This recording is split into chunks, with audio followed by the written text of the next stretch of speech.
sabay na magbayad ng bills? O bakit? Saan ba mapupunta ang sinweldo? Di ba sa bills din naman? Magdiwang in a way na magpasalamat, may natanggap. And syempre pagkatapos nun, alam mo na mangyayari. Ibabayad na natin yan, pambayad ng renta, pambayad ng tubig, kuryente, internet. Yan naman yung basic di ba? Oo, kasama talaga ang internet.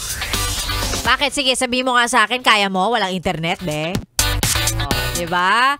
At least dun sa mga kaya, diba? Kukuha na ng medyo mabilis-bilis na internet yan. Para pagka nag-cellphone, SFM mobile app. What?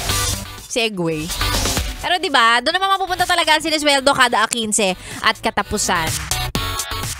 Tapos kung may matira, thank you Lord. Pero madalas wala. Thank you Lord pa rin na importante nakabayad ka sa mga kailangan mong bayaran.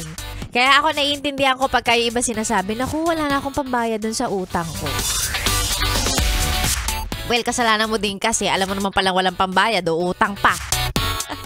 Ay, nako talaga nga naman. Happy January 15, mga yes friend. Opo, sa mga nakasweldo na, good for you. Sa mga naghihintay pa, kanina pa refresh ng refresh. Check ng check kung pumasok na ba. Kalma lang, papasok din yan today. Pray lang tayo.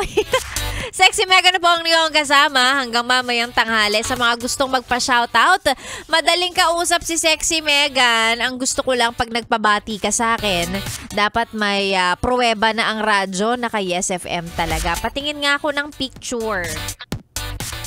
Patingin ako ng picture na naka SFM talaga ang radyo mo. Patingin. And of course, isend sa ating Facebook page. That's DJ Megan. Yes, FM. Yan.